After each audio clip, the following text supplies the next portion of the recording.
作为实惠那些事情，基础性根底下的事情。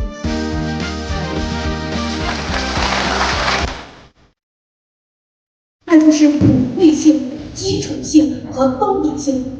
组织开展形式多样、内容丰富的文体活动，大街小巷的边角地、闲置地，有计划、有目标、有规划的改造为口袋公园。那龙华区呢，也深入贯彻了全国两会的这种精神，把0到3岁的普惠托育的这个送到了我们的家门口。开始，政府工作报告，婴幼儿照护。